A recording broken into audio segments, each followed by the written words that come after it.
start the recording. So I hope that more people will be able to join the exam than especially exchange students who will leave after the semester, and maybe mid of August would still be a feasible date for them. Okay, so last time we looked at KNN classification, and just as a brief recall, when we want to classify a new object X and we have put it into some vector space, typically a Euclidean space, but could be a different space, then depending on the K, we look for the nearest neighbors to this object. When we have 1 and n, then we just look for the one nearest neighbor, and if in this case it would be the red class, then we would just classify this new object as belonging also to this red class. If K is different, then for example, we see here the decision set for K equals 7, then we would count all the instances in this circumference that includes 7 nearest neighbors. And we would count typically what is the majority of votes in this decision set. And then we might have another boundary for another K equals 17. So what we have to do is, when we get all the data, we need to fix a K, and then when new data comes in for us to classify, based on that K, we compute this decision set, and then we count what is the majority of votes in that set. That's the very simplest version of that algorithm. We can, of course, optimize that parameter K, because we get all the trainings data, and then we can test how good is the prediction when we choose K equals 1, K equals 2, and so on and so forth. And we have seen that when we choose K equals 1, we may overfit to the particular data observed with maybe not having a very good generalization capabilities. And then we can increase the K. And of course, if we make K to be too large, then we basically take a too large environment into account and we overgeneralize. In the extreme case that we only take the majority class into account. And so somewhere between K equals 1 and K equals the number of data instances, there is the truth. More often one will have a K in the order of 10 plus minus 8 or something like that. But this is for you to find out by looking at different subsets of the training set and checking what K performs best. Now, when we have found the decision set, there are different decision rules. The default rule is the one that I mentioned already, namely that we just count what is the majority of classes in this decision set. But we could also weight the instances. For example, we can weight the instances in the decision set with regard to the distance to the objects. So nearer objects are taking more into account than objects that are further away. And we can also take into account the distribution of the class. So it's quite common that we have two classes, A and B, and one class happens a lot of the time, and the other class happens rather rarely. So when you take this set of people here, and we look for some tumor, well, hopefully no one is affected. So, and if people are affected, it would be at a very low rate. And when we now take this as a training data set, then of course this is affected by the low base rate.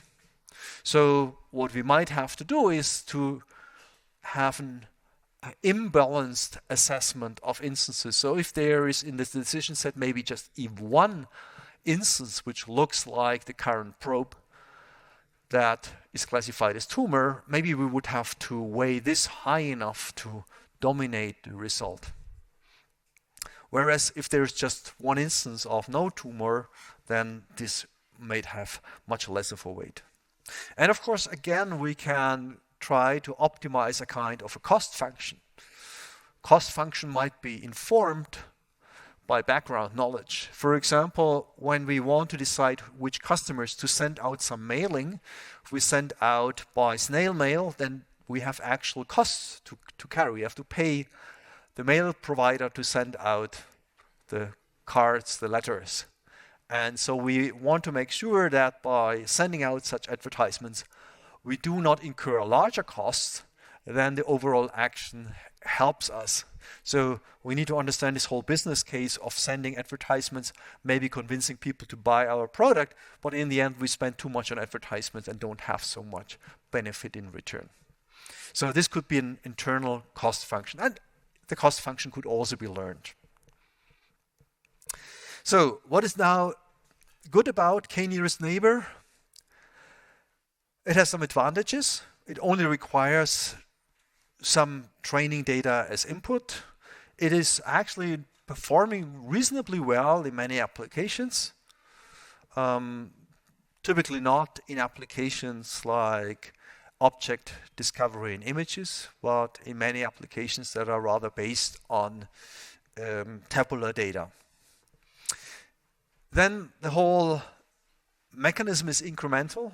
The more examples you get, the flexibly you adapt your overall mechanism, because you just have to take new instances into account when you compute the k-nearest neighbors. And there are many variations of this principle. You can also predict numerical values. You can do regression instead of classification. You can easily imagine you basically have some sort of weighted average of the examples that you see. The disadvantage, and this is a large disadvantage, is that it's very inefficient during classification, during runtime. Why? Well, in a very, very worst case, that depends on your space, on your indexing mechanism and other stuff, you see a new object, and in the very worst case, you have to compare against all other objects. And if you have like 1 million training instances, computing distances for 1 million objects just is awfully slow. And well, you can of course provide database indexes for spatial environments, and that will improve the speed at which you can do such distance computations. Or right now, of course, you have vector databases that are all very fashionable, and they support also such kind of distances. But still, it remains, compared to other approaches, a rather inefficient scheme during runtime. And imagine you have 1 million customers on your website, they do these things parallel, and then you have to do thousands of distance operations for the 1 million customers. So this is not a very efficient mechanism. And also, you do not have explicit knowledge about your classes. You cannot easily say something is in the red class because this attribute is particularly important for classifying this. And this is also a disadvantage. You cannot really understand very well what your algorithm is doing. What you can do, of course, is when you classify something, let's say you classify a tumor, you could say here, this case is a lot like these 5 cases. And here are some positive and negative cases, and you can let the expert choose which one comes closer to the actual probe that you submit to the algorithm.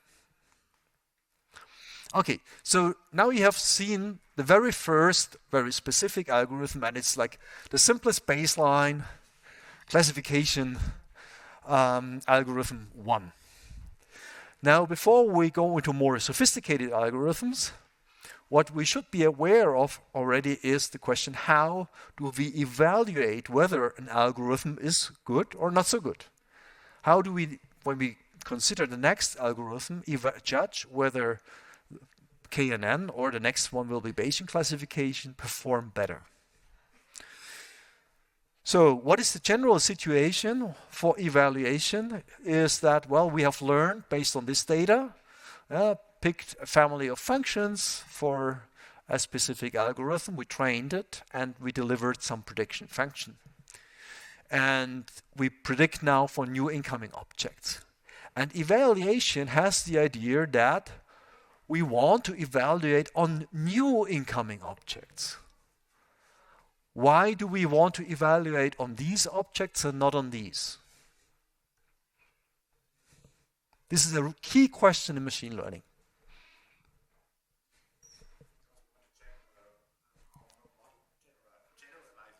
Exactly, perfect answer.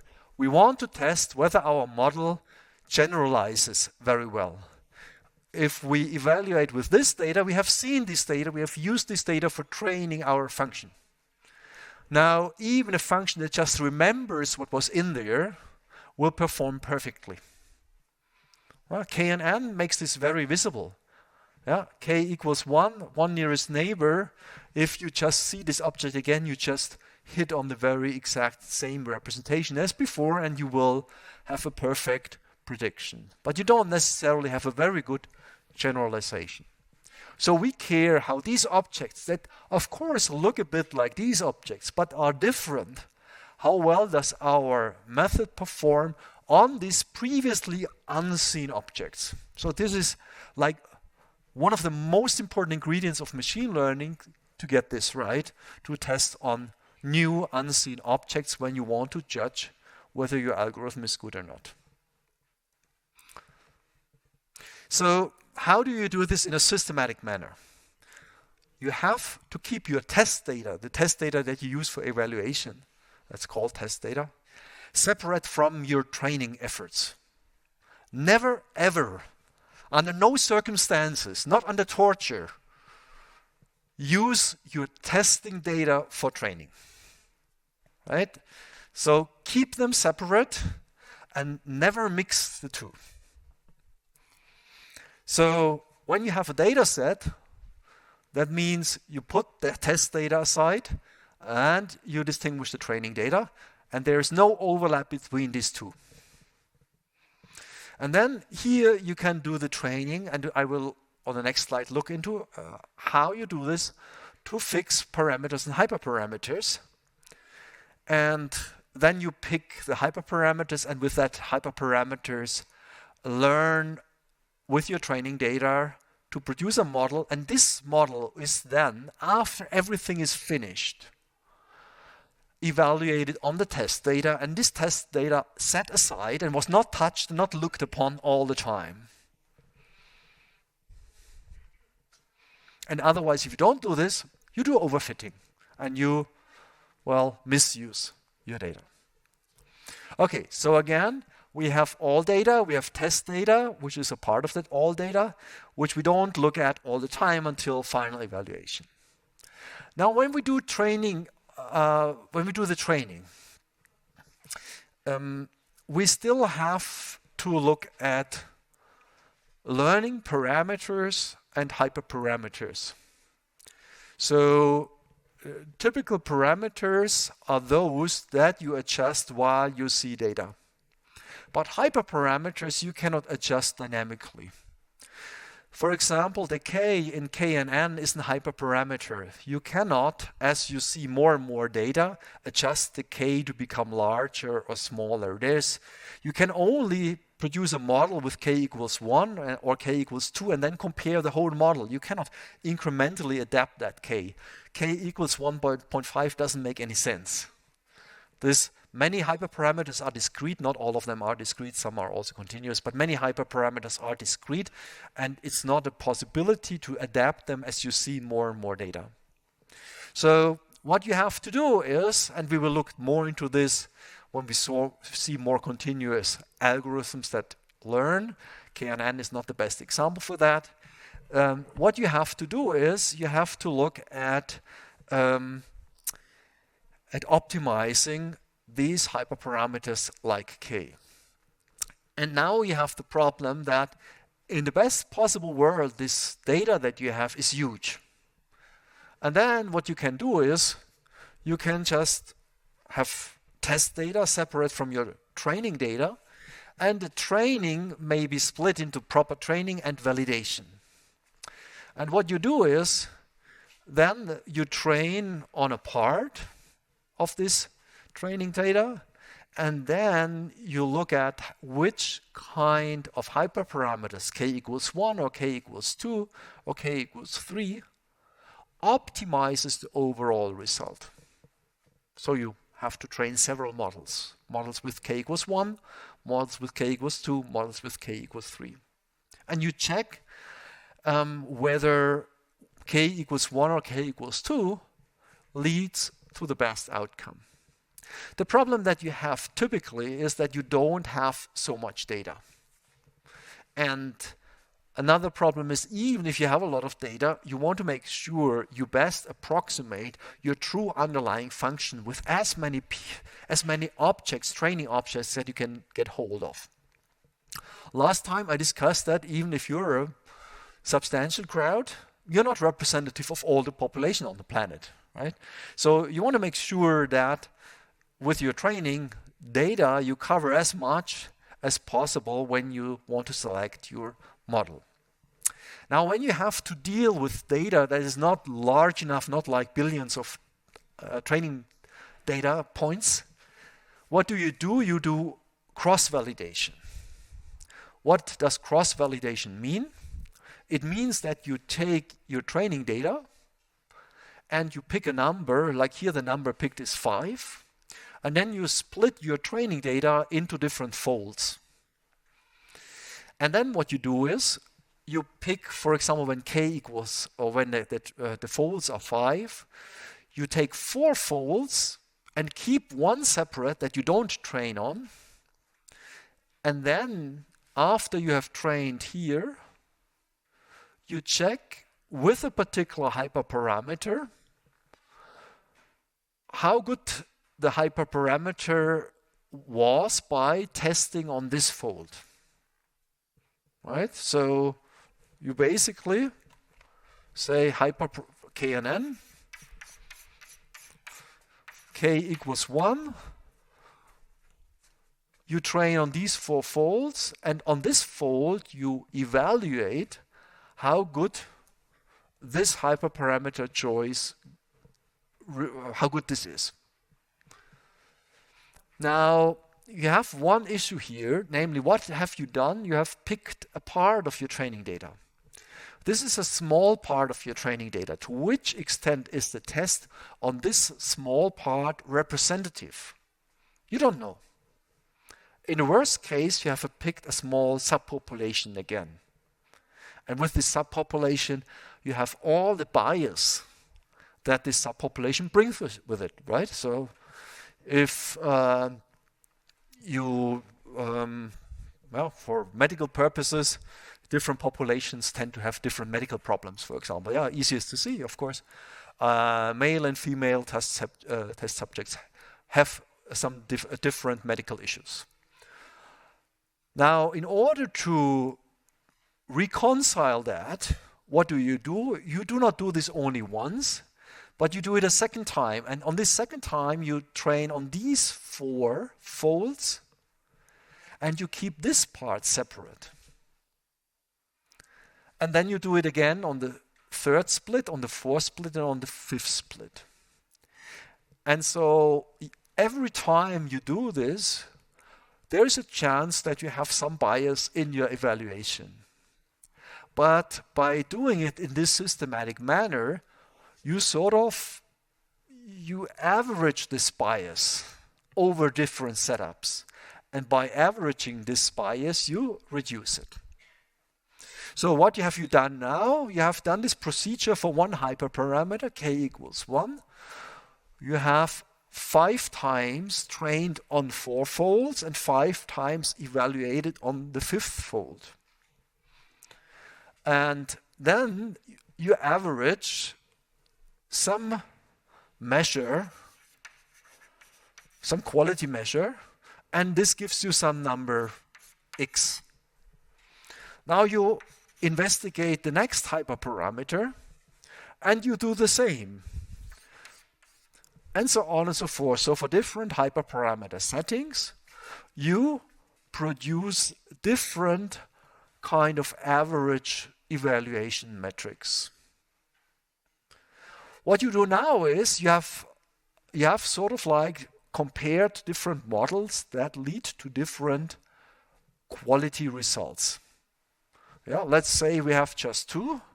We compare which one gives us a better metrics. Is x1 better than x2 or the other way around?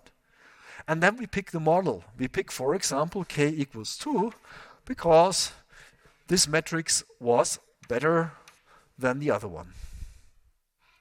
Now we have picked our model.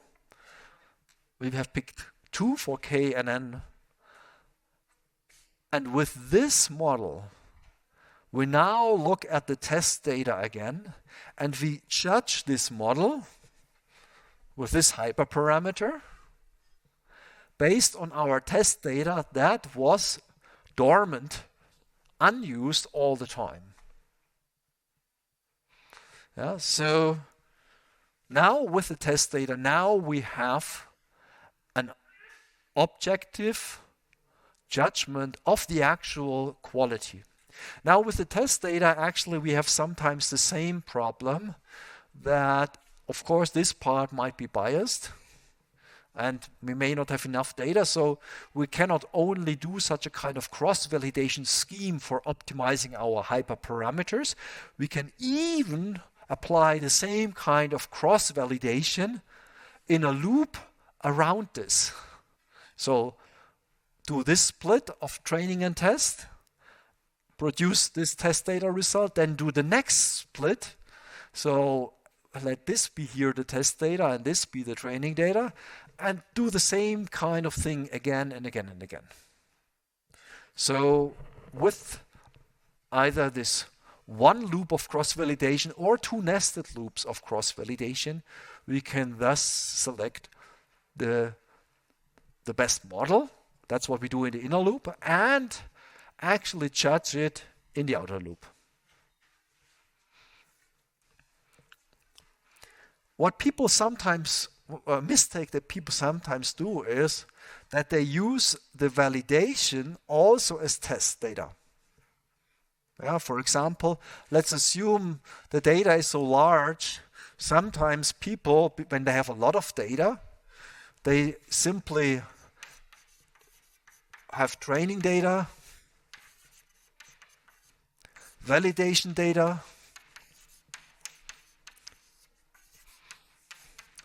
and test data. Yeah. So if you have many billions of instances, maybe you don't do this cross-validation. And so you train, you fix a hyperparameter like k equals 1. You train here with the data that has nothing to do with the validation data, and then they determine some quality. They do the same for another hyperparameter, etc., etc. In this scheme, it's important that training data, validation data, and test data are strictly disjoint, that there is no overlap. Sometimes people, by mistake, use validation data already as test data. But this is a bad mistake, because already when you pick the hyperparameters, you adapt, you overfit your model to the specific training data that you observed. So never do that. Always keep these 3 things apart, either in this straightforward way like down here, or this more involved way that you need to apply for smaller data sets. Yeah, here this underlines this only. Okay, so this is also what I put here on the blackboard, described here. When we have 3 non-overlapping sets, then we train to minimize a loss function. Yeah, we are interested in the function that minimizes this loss. Then we validate the different functions that we have found out by training to determine the best hyperparameters. And then we evaluate our results with the 3rd piece of data. And the 3rd one is made to determine how well you do after modeling and optimization. I said here, make sure they don't overlap. Now the question is, we have here a loss function. Do we always use the same loss function for the purpose of training, validation, and evaluation?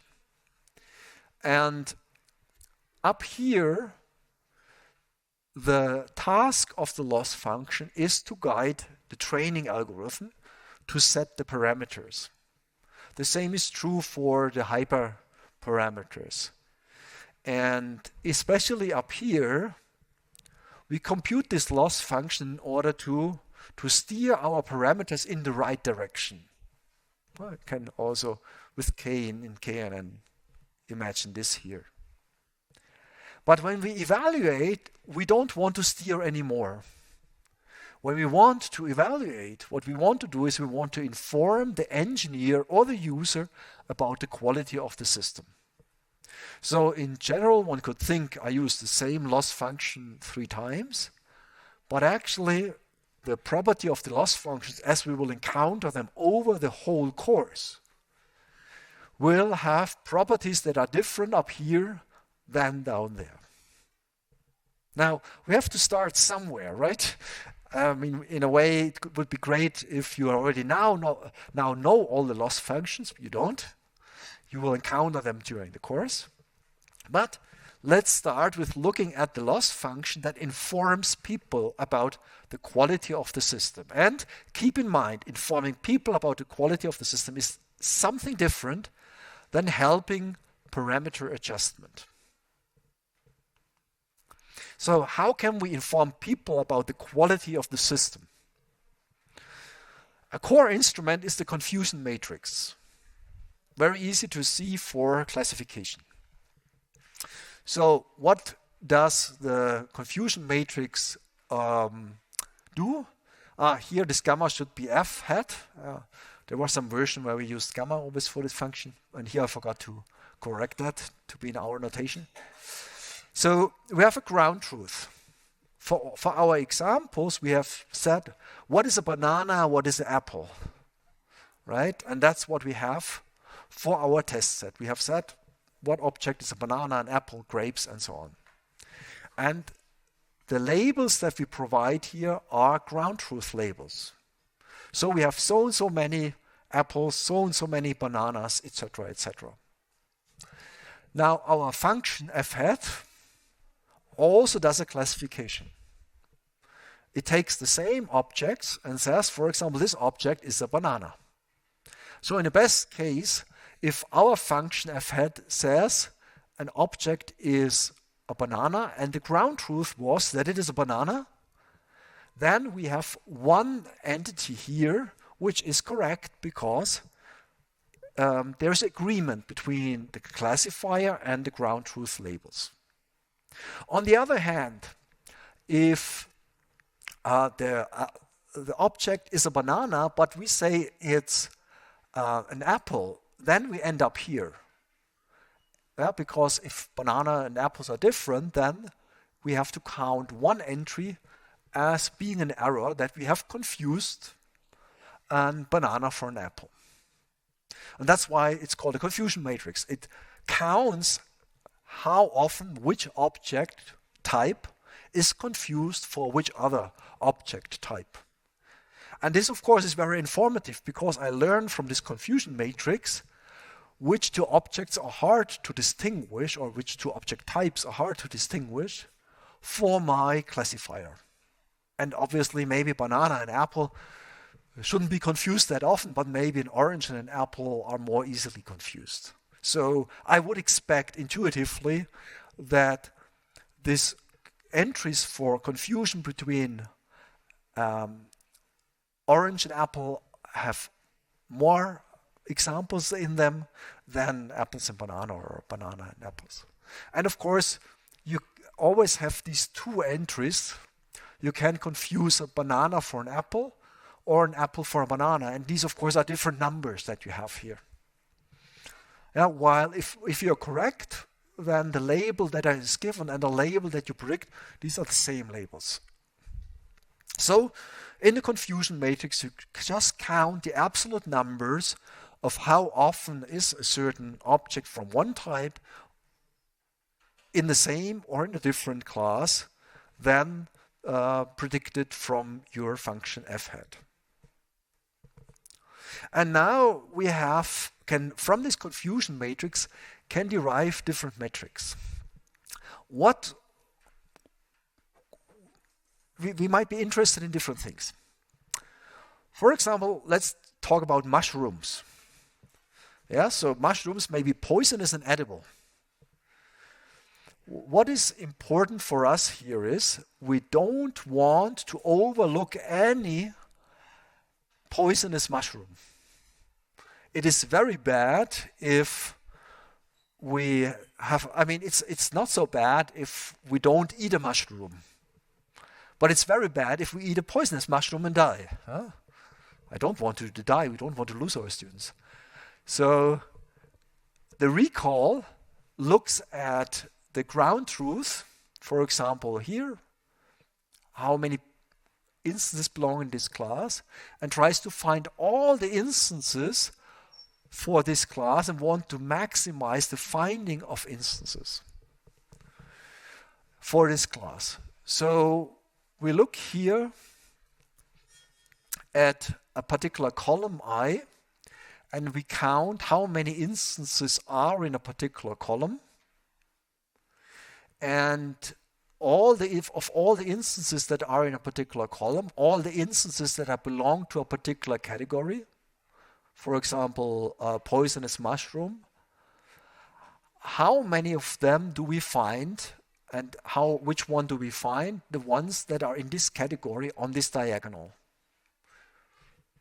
If we find further ones that are not poisonous, this is not so problematic for us.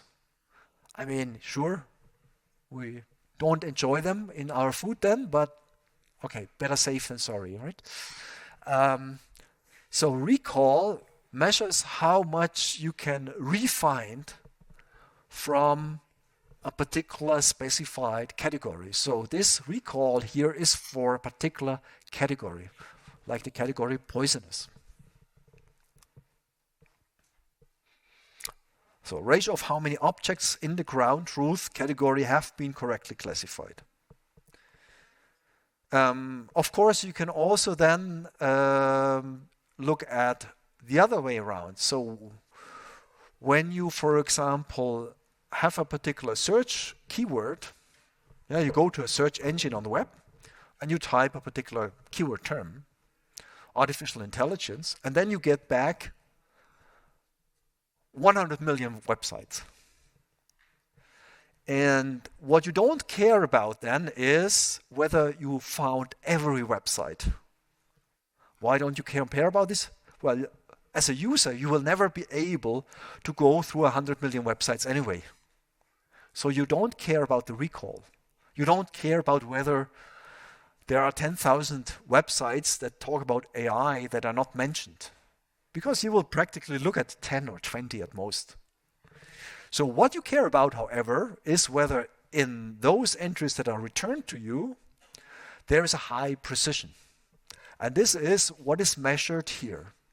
So when you ask for websites about AI, you are interested in that this correct entries among all the entries returned to you is high, is good, is true with a high percentage. And that's described by precision. Right? So you look at the first 10 entries from your search engine, and you just look at how many of them are truly about the category that you were interested in. So the confusion matrix helps you to compute recall per category or precision per category. And then, of course, when you are interested in recall and precision in general, you just go over all the possible categories and average.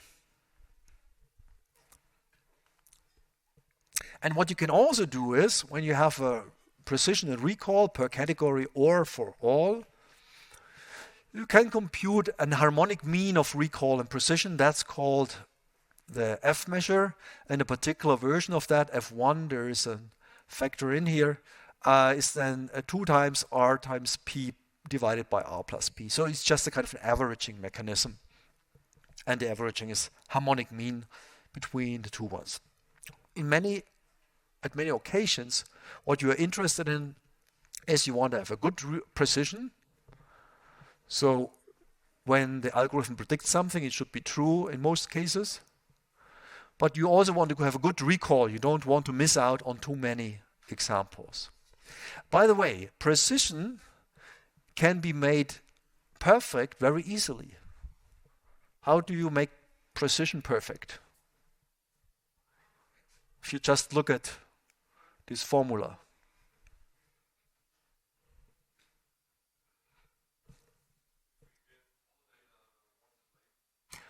Well, if we give all data, then we have perfect recall.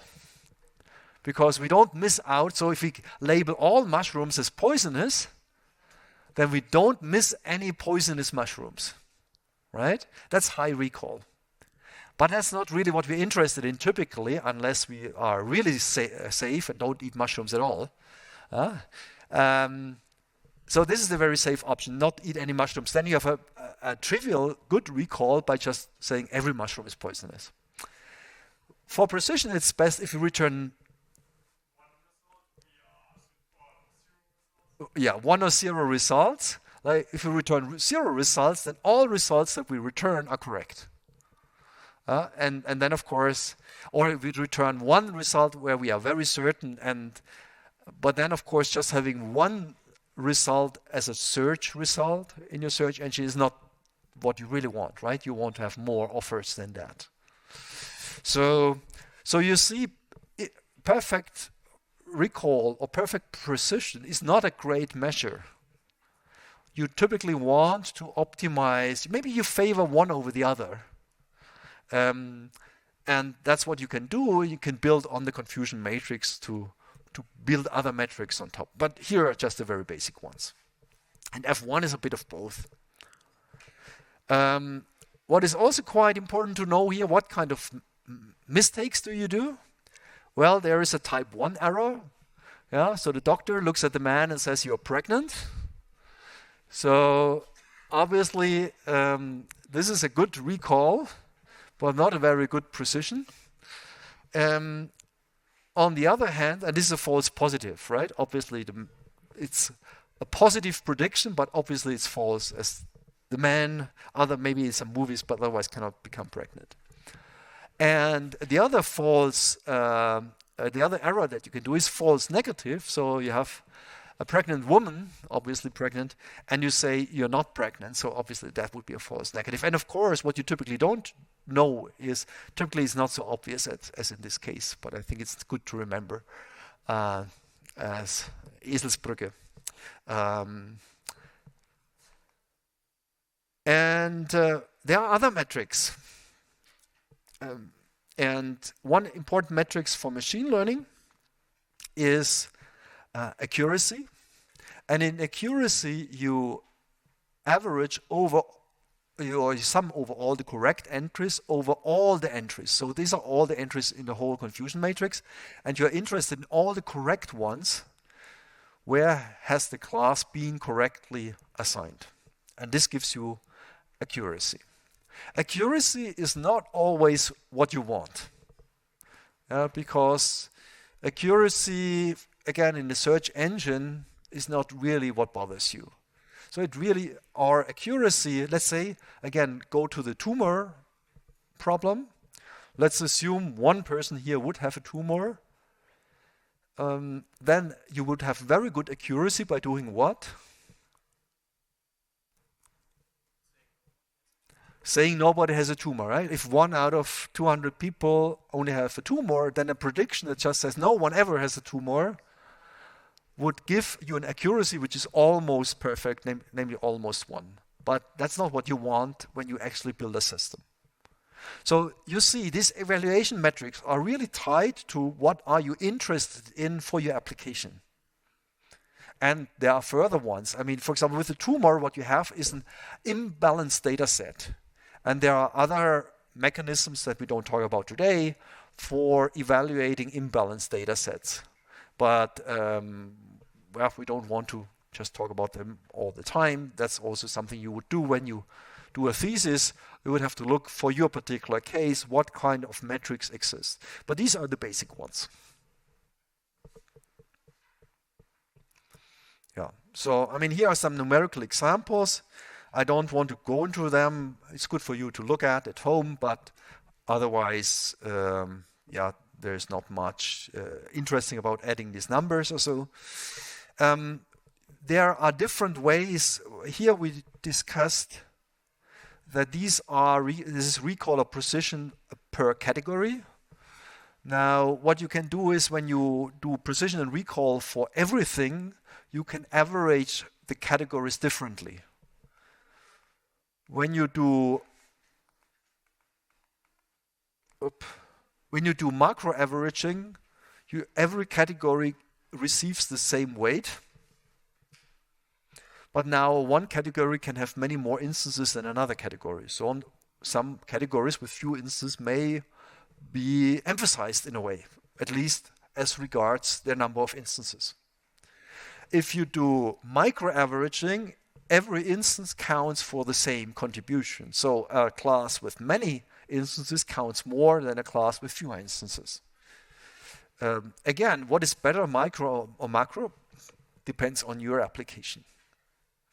And you could also have weighted ones if certain costs are associated with instances of the one or the other class. Another important issue when you do evaluations is data leakage. Data leakage is easiest explained with an example. So here you have all the data, and here you have your training data, including validation data, let's say. Now, when you look at what we did before, we said, okay, you have this data, and the data must not overlap. So we did everything right, did we? But in this example, when we have, for example, here social media posts, like tweets, and the tweet 1 comes from Miller, tweet 2 from Smith, tweet 3 from the same Miller again, and tweet 4 from the same Smith again. And now the first 2 tweets are trained, and tweet 3 and 4 are used for testing. And we want to classify as a post being hate speech or not. And we assume we have labeled data, for example, that tweet 1 is hate speech and tweet 2 is not hate speech. So do we now learn with this scheme what hate speech is? No. What we can learn now is maybe we learn the way how Miller writes. Maybe he likes to use a word that no one else uses, like kofefe or something like that. And then if that word is used more often by him, you learn basically how Miller writes in general, but you don't learn how Miller writes hate speech. And you cannot discover this. We have data leakage because tweet 1 and tweet 3 are not independent from each other. They have the same author and therefore joint characteristics. So this is a typical effect of data leakage. It also happens in other cases. When you talk about patient data, you could have, for example, patient data about a tumor in the chest and a tumor in the brain. And again, you cannot just say these are 2 cases if they belong to the same person. So you must be very careful how you split your data. And there are many cases in the literature where there was some data leakage when people first trained their systems. And here is just one talk by Barbara Poblete, who talked about hate speech analysis. And in their analysis, they found that the data they had, 3 users were responsible for 90% of the hate speech cases in their data set. And actually 1 user generated 80% of this hate speech data. And this is actually also true in many other data samples about hate speech, that often there are and has been observed many times in the literature, that there are very few sources of hate speech that are then shared a lot. Right? And then the troll armies, etc., that share false information or hate speech from actually very few sources. And that means what you do then is you don't learn necessarily hate speech, but you learn how this one person expresses himself or herself. And for example, when they originally did experiments with F1 measure, then with their first experiments they had 93% as also reported in the literature. And when they did proper delineation, proper data splits, that went down to 51% F1. A huge difference. So it's very hard to learn what hate speech is. It's much easier to learn how a particular user expresses themselves. So to summarize on evaluation, yeah? Sorry, I didn't understand the question. The question is, I just repeat for everyone to hear, would the objectivity of the topic not also affect it? So what some people call hate speech, others would just say, oh, it's a heated discussion. And you're right. So what you then get is an inter-annotator disagreement. So if you give the same social media posts to different annotators and you tell the annotators, label this as hate speech or not, what you then get is that the labels are not always the same. There's agreement in a certain part. Yeah, I don't want to make up some example now, but there are examples where people would clearly agree that's hate speech. There are many examples where people would clearly agree that there's not hate speech. But then in the middle, there would be quite some disagreement. And when you learn your system, and I thank you for this remark, it's very insightful. When you learn your system, you have to be careful that when different people look at your training data set, they agree. Because if people don't agree, the machine learning system has not much substance to learn from. At most, what the system could learn is the attitude of a particular person or a particular group of people. But of course, especially in a socially discussed issue like hate speech or discrimination, etc., what you need is a plurality of opinions. And then, of course, you could say, okay, it's this or this. But in general, you have to look at if the annotators disagree too much. One says A, one says B. Or if you give it to the crowd, you give it to some Amazon Mechanical Turk crowd labelers that work anonymously somewhere, and then they just label it randomly just to earn some money. Then you don't have an information basis on which to train your system. And you will recognize this if you test them with separate test data, because you will not be able to predict very well.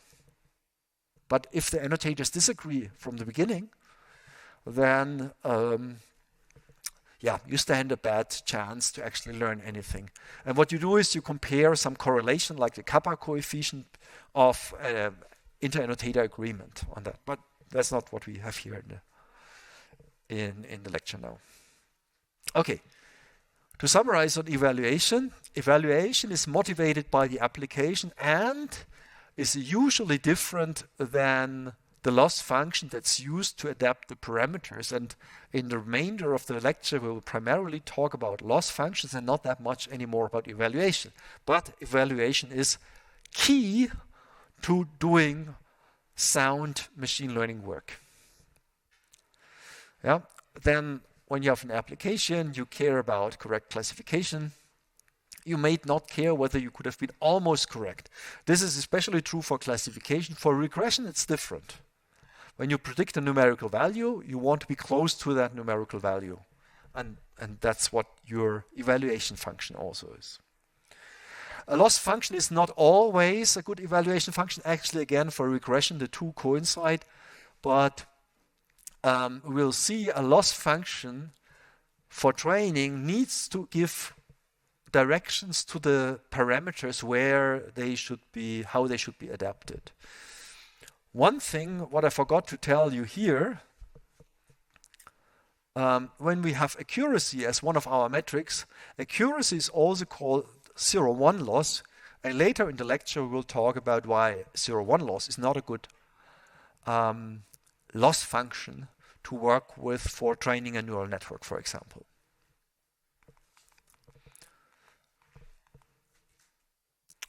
Okay, about classification in general, some last slide. There are many variations of classification tasks. For example, we can have flat classification, like having 2 or 3 categories. We can also have hierarchical classification. Yeah, you could, in medical examples, you could say, okay, there is an infection, but then there are different types of infections. And so one would be a superclass or a supercategory to more specific labels. You can have multiple labelings. When you look at a patient, you try to classify something. The patient could have multiple diseases. You might say, okay, he got an infection and he also had a broken leg. Yeah? So these would not be mutually exclusive. In other times, you have an exclusive categories. So some categories cannot be held at the same time. You cannot have like a severely ill patient and a healthy patient at the same time. So these two categories are mutually exclusive. Then the function fhat can give you hard assignments, can say this is this category, nothing else. It could also say there's a probability of 0.9 for this category, a probability for this second category of 0.09, and so on and so forth. That would be a soft assignment. I mean, when we have this function, we can just provision it manually, if then else, or you can learn it. And the purpose is also different for classification tasks. We can try to explain the data, and we will see examples for that with decision trees, for example. So we model and then comes out an explanation how particular classes look like, or we want to, what is more often the case, classify new unseen data, so we want to do predictive modeling. Okay, and there's actually more, but this is just some examples. Questions up to here about KNN or about evaluation? Okay, so remember evaluation. I also reworked this slightly because last time I had some oral exams and then people were not really aware of evaluation. They would only think of the loss functions used for training, but evaluation is really an important separate aspect.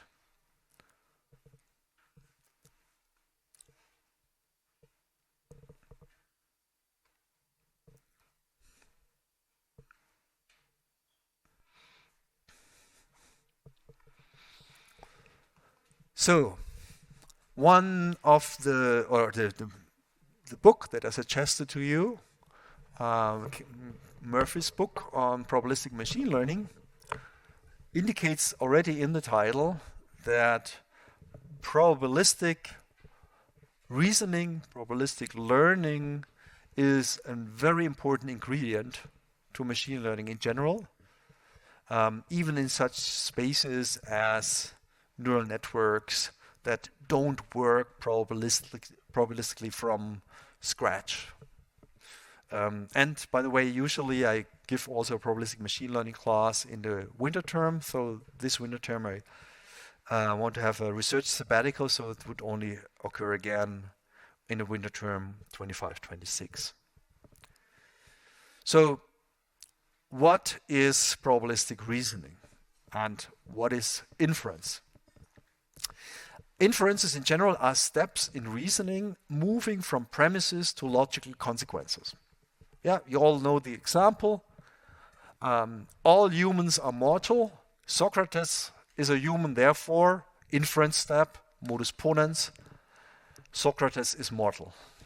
So we take two pieces of information, combine them logically, do an inference step or reasoning step, and arrive at some conclusion. Statistical inference uses mathematics to draw conclusions in the presence of uncertainty.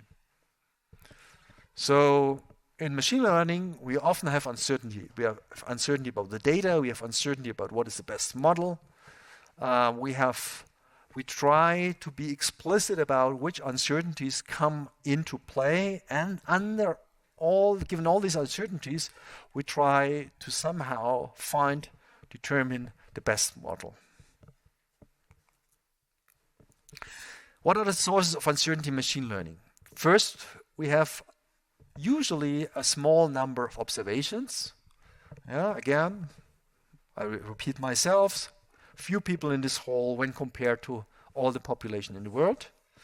And we want to generalize to unseen objects from the example here to other people that we have not observed.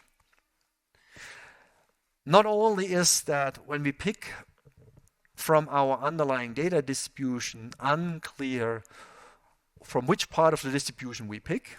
Do we pick only from the large crowd because we look at a basketball center court, or from small people doing gymnastics, or how's our sample of people that we pick from? And even here there would be a certain pick, and it would not be representative of everyone.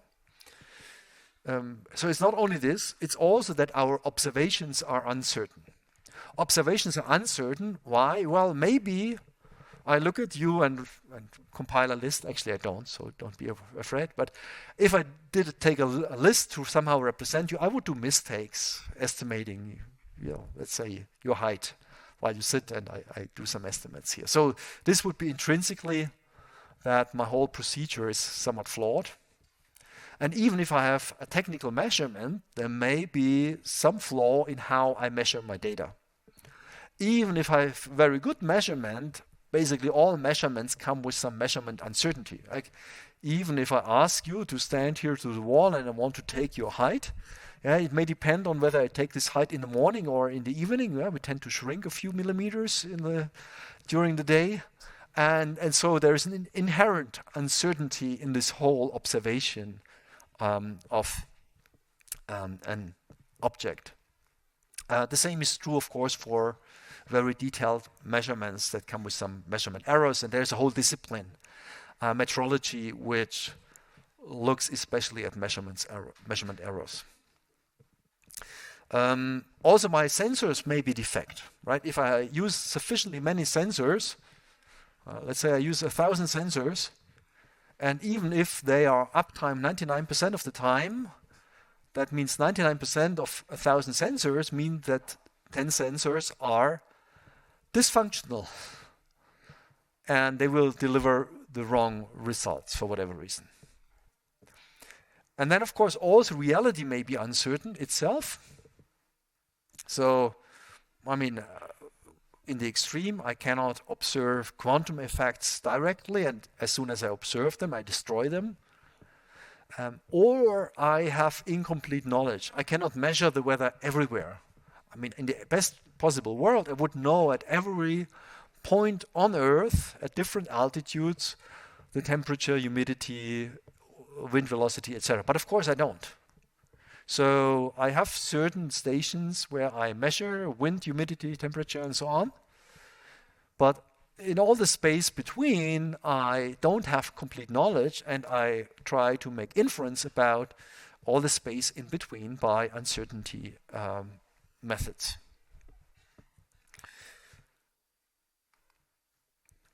So now when we want to reason with uncertainty, we need a sound basis. That's probability theory. So just a rehash. I'm sure you have seen that before, but just we're on the same page. What do we need to talk about? We need to talk about random variables and probabilities. So when we are interested in something, be it the height of a person or whether the sun is shining on the outside or anything, we can basically have for any observation or for any status of some object a random variable. We start here with having random variables that are discrete. So the domain of a random variable is a discrete set omega. And this set omega comprises elements, and my random variable may take on its values. Well, for example, when I throw a coin here, I don't have one with me right now, but if I would throw a coin, then this would be also a random variable. and there would be the result that head or tail would come up with a certain probability. So there would be a certain atomic event X, maybe with 0.5 probability, that head would come up, and 0.5 that tail would come up. And when I look at all the possible values of a random variable like head or tail, then the probability assignments to these different values must add up to 1. All the probability assignments are between 0 and 1, and all the values of a single variable added up must add up to exactly 1. Another example here, if I have a dice and I throw a dice, then I can have 6 different values with a standard dice. So X is the random variable representing a dice throw, and the probability that this random variable takes on the value 1 lies in this interval 0 to 1, and is then the probability that X takes the value 1. So the event 1 happens. So a random variable, so this is an example, right? And a random variable in general is then a map from a measurable space, here such a discrete set is also a measurable space, to a domain, and it introduces a probability measure on the domain. Sorry, the measurable space was this interval here. It assigns a probability to each possible value, and for the dice, this can be a particular value like 1, 2, 3, 4, 5, 6. It could also be an interval like 1 or 2 or 3. So what is the probability that when I throw a dice, I have one of the 3 lower numbers? Well, you will know I have to add up the probability for 1 and for 2 and for 3, which gives me altogether 0.5 for a fair dice. So when I talk about the events of the dice showing up 1 or 2 or 3 or 4, then these are atomic events. I cannot distinguish 1 from 1 prime. 1 is just the one value that may be assigned.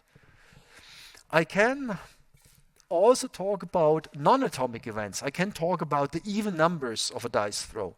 The even numbers of a dice throw are 2 and 4 and 6, and when I say I throw an even number, then I can break this down into throwing 2 or 4 or 6. So that would be non-atomic. And the probability that I see a particular value denotes now the specific probability of an event. And this gives me quite often what I also write, P of X, and I only write the random variable, I don't write a value. Then this does not denote a particular probability, but a probability distribution. When I write P of X, I basically mean that there's a probability associated with dice equals 1, dice equals 2, dice equals 3, and so on until dice equals 6. So this is a whole distribution. You can describe it as a vector. For 6 different values, there would be a probability for each of these 6 different values. So in general, probability distributions are vectors, and we can generalize them even further, what we will do a little bit later. Now here, this is how I could represent the probability distribution by an entry for each of the 6 possible values. And when I have a non-atomic event, like the even numbers, all I do is I go through all the values that are in this non-atomic event and add these probabilities up. I can add up the even numbers by adding up this entry and this entry and this entry here. And then 3, 6 would be 1/2. And instead of this more correct notation, I go over all the events in a non-atomic event such that my random variable takes on the value of this atomic event and returns the probability for this atomic event, and I sum this up. I just write this shorthand notation, which means that go over all the elements here and compute the probability of these elements here. So you see, this is a little bit ambiguous here because above we write it to denote a distribution, but in this context, we use this notation here to actually mean this. So you really need, and this just happens to you all the time when you read textbooks or papers, that you need to understand these notations in the context in which they are used. And so this is the clearer one, but this you will often encounter this shorter one.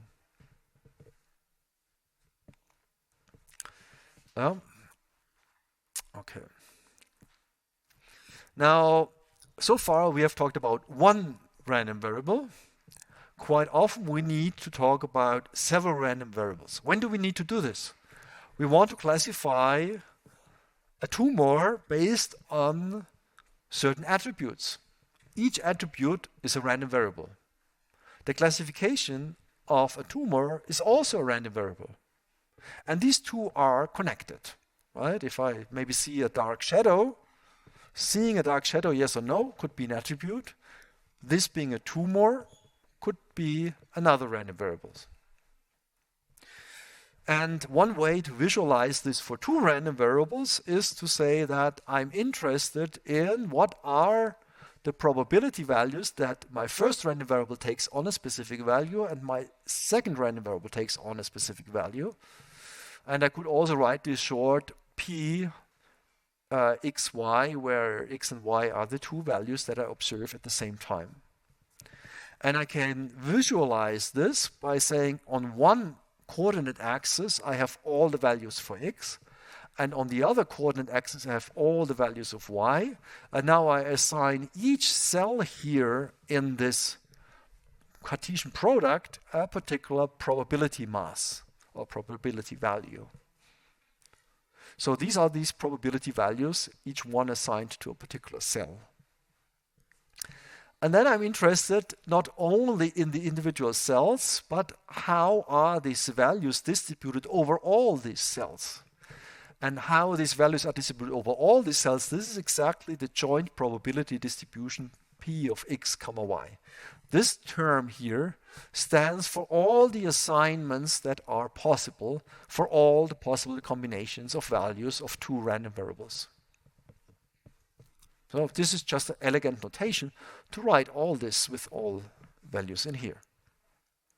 And what do I want to do then on this joint distribution? For example, I'm interested in the distribution of x when I sum over another term like y. So if I have if I know all the individual values here, I could learn about what is the probability of x if I know all these different cell values, because I simply marginalize over all possible values of y by adding all these values for a given x.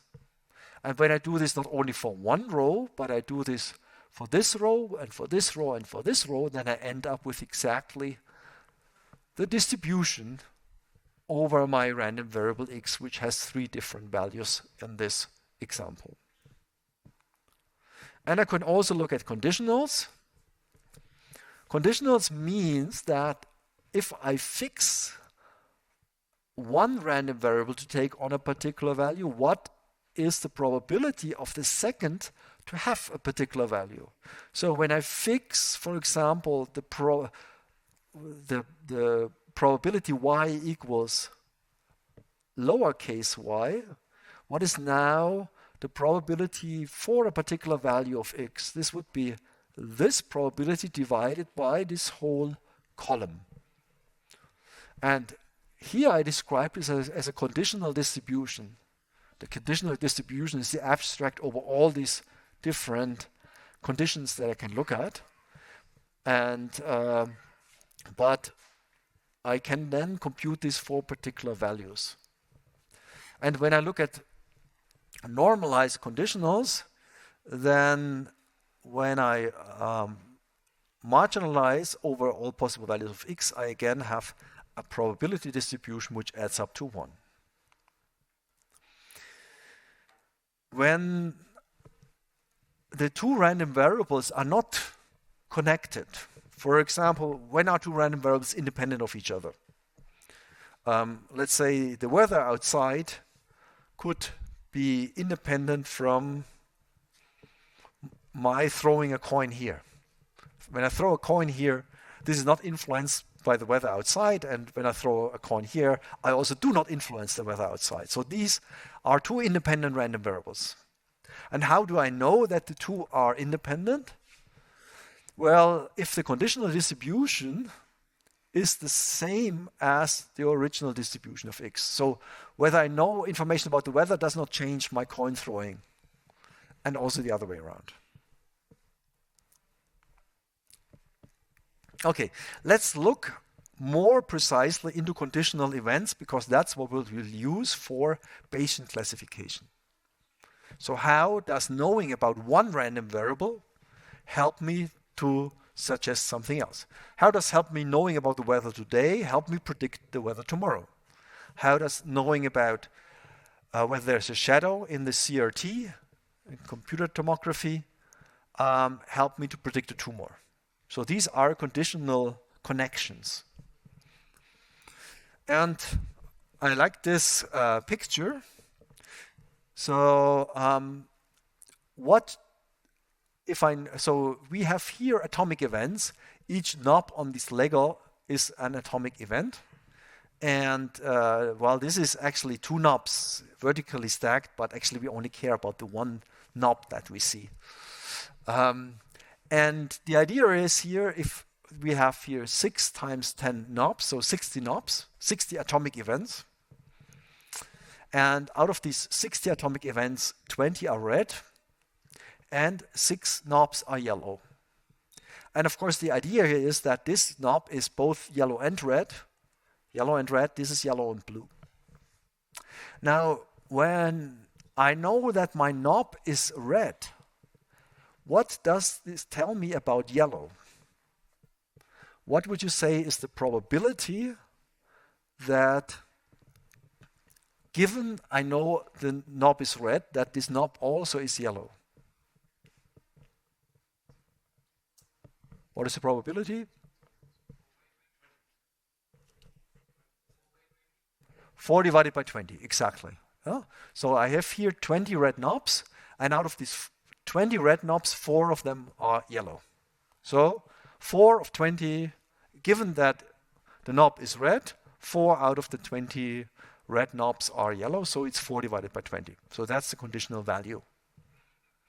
So 4 divided by 20, of course, is 1 divided by 5. What is the conditional probability if I know that the knob is yellow, that the knob then is also red? 4 divided by 6, 2/3. Exactly. I have here 6 knobs, and this, and this are also red knobs. So you see, these conditional values are, of course, different. In the one direction, there may be more information than in the other direction.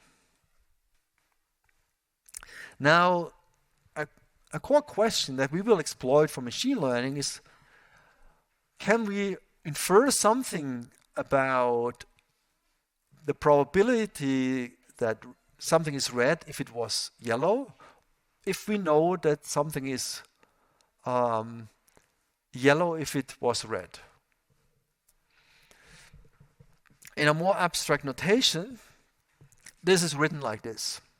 We write this conditional distribution as I did before. P of A given B is the joint probability distribution divided by the condition. And I can turn this around, and then here the condition changes. Now this is the definition of a conditional distribution. I can, of course, now play around with these terms.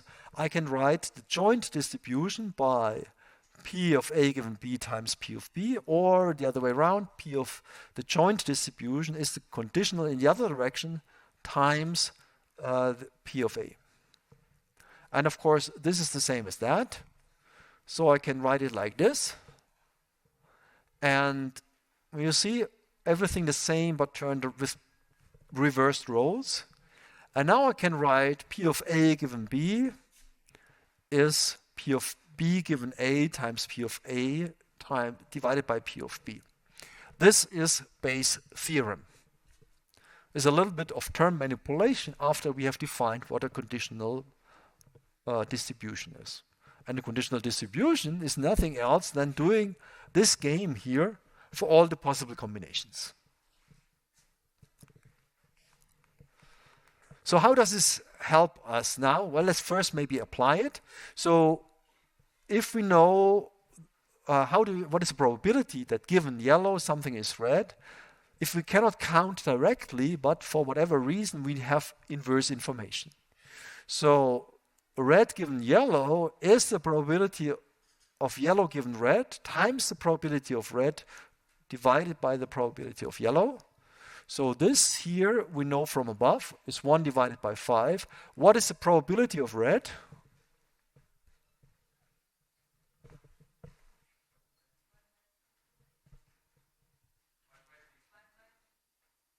I still didn't get it. But it's 20 divided by 60. Yeah? 20 divided by 60, of course, 1/3. And probability of yellow is then 6 divided by 60, so 1/10. So that's what we can introduce here. And then just by computing this, we get the 2/3 that we had here, not by counting, but just by taking this information. Now, why do we bother about this? Well, this is useful if the one conditional is hard and the other conditional is easy to observe in data. Bayes' theorem, namely, well,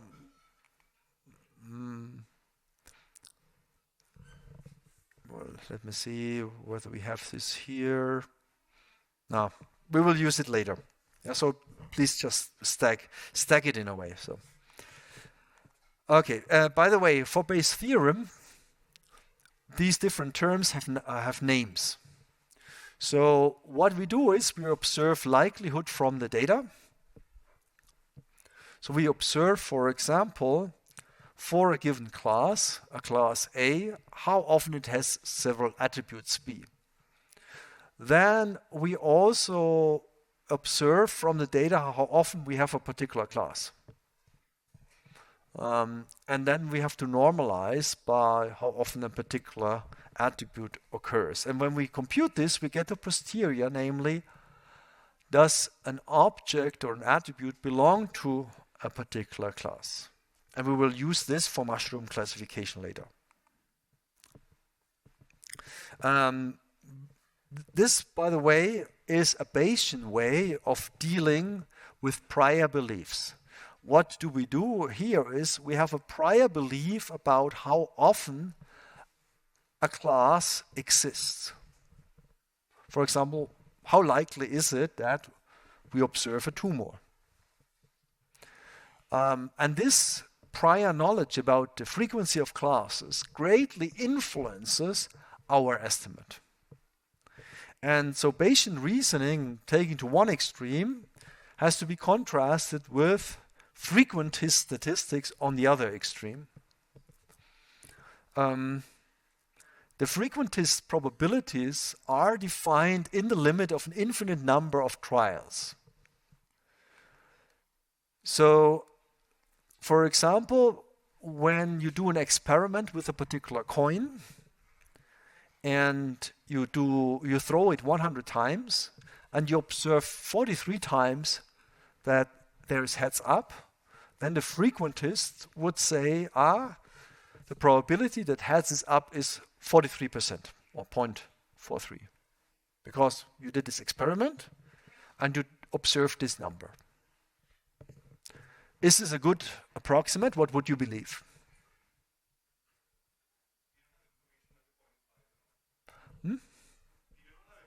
We don't have information about, but even if you had information, how would you put this into the frequentist probabilities? You would not. Right? So the point is, a purely frequentist approach just does the counting, nothing else. But you bring up already one thing, namely that when we as humans reason, we do not just look at what we observe, we also look at our beliefs. When we see a coin, and we judge the coin by its look, we usually would assume that the coin is not manipulated, unless it looks really fishy. Yeah? but most of the time the coin was just like a coin. Yeah, so it's not much reason to assume that it is different than giving a probability of 0.5. And with a Bayesian approach, this is information you give into the whole reasoning. Whereas the frequentist approach just says, look at the numbers. I exaggerate a little bit because, of course, frequentists are not stupid, but it's a little bit the extreme positioning of these two approaches. So what we do with Bayesian reasoning is we do not, I mean, the frequentist basically says we have experiments, we perform them. But with Bayesian probabilities, we put in subjective degrees of belief. And this is even applicable to places where you cannot have a purely frequentist approach. When you talk about the probability of rain tomorrow, you can make a prediction. You can make a prediction for a probability. But from a frequentist perspective, this statement does not even make sense. Because you cannot repeat the weather tomorrow. Tomorrow will be just once. So from a frequentist perspective, saying that tomorrow the weather is raining with a 30% probability doesn't make sense because it's not repeatable. But what we do in Bayesian reasoning is we say there is a subjective probability associated. And this is a slightly different beast than a purely frequentist perspective.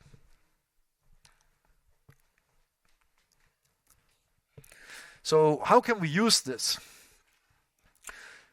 Let's assume we have two hypotheses, hypothesis 1 and 2. Hypothesis 1 is that we have a fair coin, which would mean that under this hypothesis, the probability for head showing up is 1/2 and the probability for tail showing up is 1/2. And let's say we have a second hypothesis, H2, and under this hypothesis, the probability of head showing up is 1. So this manipulated coin would always produce the result heads up. And we describe now here that given a particular hypothesis, we don't know whether it's 1 or 2 yet, we observe results of this experiment. And we have a sequence of such experiments, and one sequence is this one, and one sequence is that one. So let's look at this experiment. We observe head, head, tail, head, tail. So under hypothesis 1 that it's fair, how likely is it that we observe this sequence? How likely is it that we observe if it's fair head? 0.5. How likely is it that we observe head again? 0.5. So head and head is 0.5 times 0.5 is 0.25. So seeing two heads in a row is a probability of 0.25. And then the same is true for tail, is also 0.5. So we have to multiply all these 0.5s. So the probability to see this piece of data or these 5 events is 1/2 to the power 5. Well, it's not a large number, but that's the number that comes out. Now, what is the probability if the coin is manipulated, H2 is manipulated, that we see this data? Our hypothesis was that it always shows head. So if it always shows head, there's no chance that we see tail, but we see tail here. So if we multiply 0 with anything, it will be 0. So the probability under this specific manipulation that we thought about would be 0. Okay? Remember here that we do not know the probability of seeing a particular piece of data. But all we know is that the probability is constant over time. When we repeat the experiment, it's the same coin, and there's no reason to believe that the probability changes when we throw the coin several times. This is an assumption. Of course, you may come up with a very complicated coin which changes its behavior over time, right? So you put in background knowledge and say, okay, this coin is the same all the time, which need not be true in general. I'm sure there will be some engineers that change behaviors of coins. But that's not what we think here. Now, when we don't know the probability of D, but we want to find out which hypothesis is now more likely. Is it hypothesis 1 given the data or hypothesis 2 given the data? And here we are in the situation that it is very difficult for us to judge how the data leads to preference for one hypothesis or the other. But we can use Bayesian's theorem, the Bayes theorem. So this is a probability hard to estimate for us. But all the probabilities here are relatively easy. So let's say that we have this term and that term. Actually, we don't know the probability of D. But when we compare the two hypotheses, we just compare the fraction between the two. And the good thing is then if we take this term and that term, then P of D cancels each out, is cancelled out. So now we can compare, given our data, what is more likely, hypothesis 1 fair or hypothesis 2 manipulated. And we use Bayes' theorem here. P of D is cancelled out, no matter what the probability is. And then this is something which we computed here. And then there's this prior belief that the coin was manipulated or was not manipulated. So let's assume we believe that the coin is fair because we look at it and we see nothing special about the coin. So we would, for example, say the probability that it's fair is 0.999 and that it's manipulated. Okay, maybe we look at it, but we cannot be sure that it's not manipulated. And so when we set in the numbers, then what we get is this term and this term for these two prior beliefs. And since we divide by 0, it's basically infinity, which means that the nominator has a higher probability than the denominator. And so we conclude that given our particular data set, the coin must have been fair. This changes if we see this piece of data. Here we have the same probability as before, but now for the hypothesis 2 manipulated, we have a probability of 1. And we do the same trick of comparing these two. And now, okay, at least it's not so clear anymore.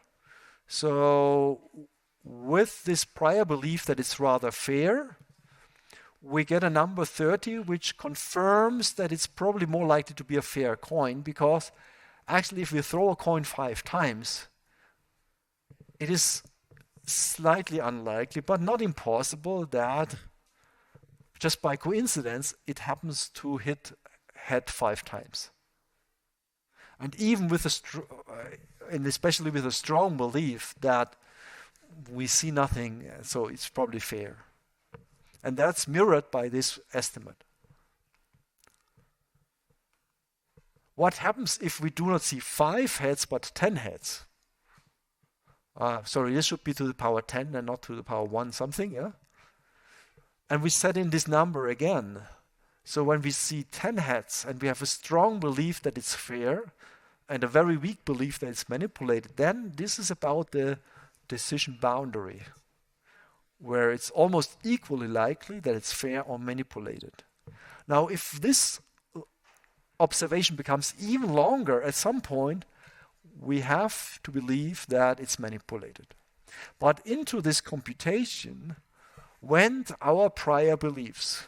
These prior beliefs significantly changed our estimate. And this is good, because based on 5 or 6 data points, we don't want to change our prior beliefs. We I mean, as humans, we think also about what are the causal reasons that could manipulate such a coin. And if nothing is suspicious to us, it doesn't make sense to assume some conspiracy theory.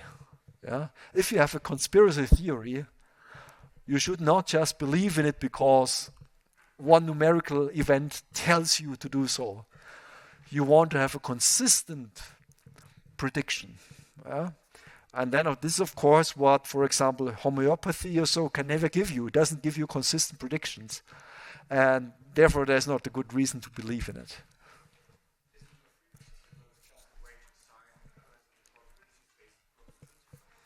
So that's what we will do. Let's see about the time. Probably not today. But yes, we will learn probabilities based on observation of frequencies. But also there we have put in prior beliefs. Because otherwise we are too easily swayed in the wrong direction. We might too easily believe wrongly that something was manipulated. Okay.